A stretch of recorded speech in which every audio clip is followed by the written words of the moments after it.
G'day guys, going to have a pile of detectors to do, as you can see, and yeah, someone's got a nice wooden handle over there, and yeah, so this is our little test site we've set up. We've actually gone and got rid of all of the metal here, and we actually, I should show you first. I should show you first what I brought along. I did some ground comparisons, which I don't know if I can, you have to do this. Go on, Dave can do this. Say hello, Dave. Hello.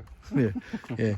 Okay, I've got a tub of ironstone. This is just pure ironstone. That's reactive as. And we put that on the, over here on the site. Just in that area there, you can probably see we've been mucking around. And the ground there is nearly as hot and reactive as the ironstone, but the ironstone is more reactive. And just to prove a point too, we brought the some Kalgoorlie hotties, right, as you can see. I think, just trying to remember, I've had this stuff for ages. It's completely magnetic. You could put a magnet in there and it'll stick to everything. And I think that stuff comes from Great Western. That came from Great Western, I think. And that there, oh yes, of course it is. I know the story of that now.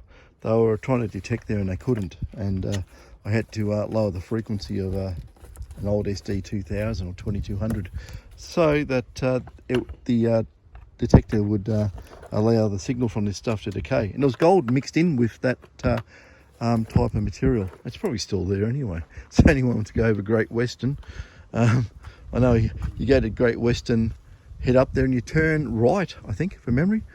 I don't know where the goldfield there is exactly, but yeah, I was told so. But yeah, this ground here,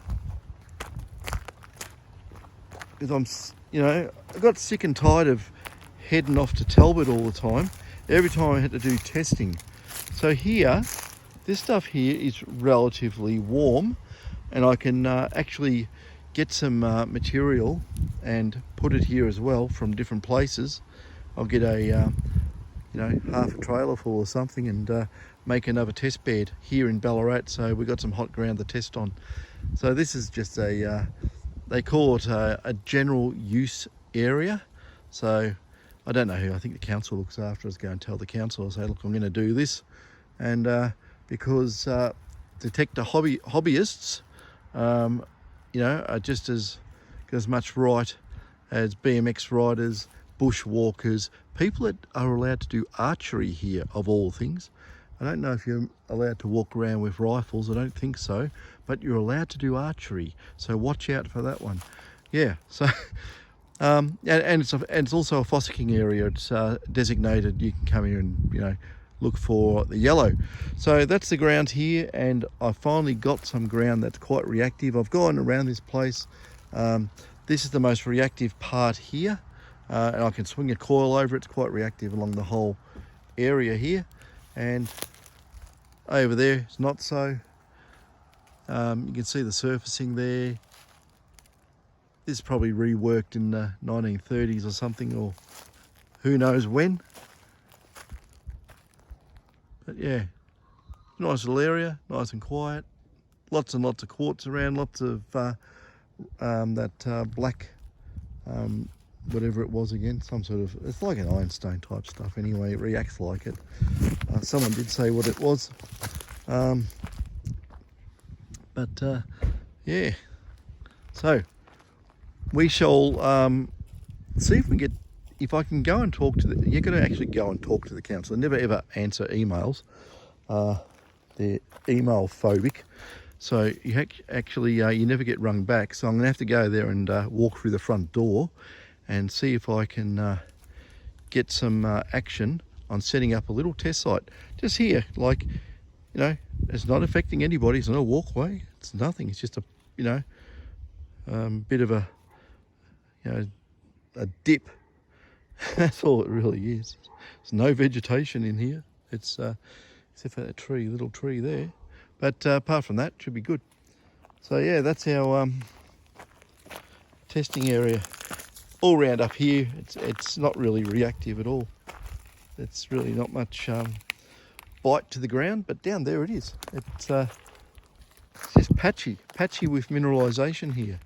So yeah, so I thought I'd take advantage of that. We can set up a bit of a hot ground test site, and if need be, like I said, I'll just go and up to one of the super hot ground goldfields and just get half a trailer of red hot rock and dig a trench and shove it in.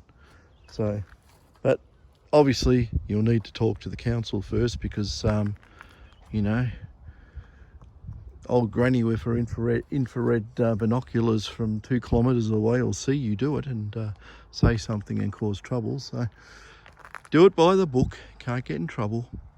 But I don't think they have any right to say, oh, you can't do that. You know, it's just an open slaver, do what you want to area. Yeah, people even come in here with their cars and 4-wheel drive, and they don't seem to complain about that. Not that it's a good thing to do, but they do. I don't know if you're allowed to do that, but yeah, it's not the national park. It's just an extension of Sparrow Ground, and yeah. But if you read about it, it's a general purpose area. So all you locals might have somewhere to do some tests. Anyway, thought I'd just put that in there. Catches.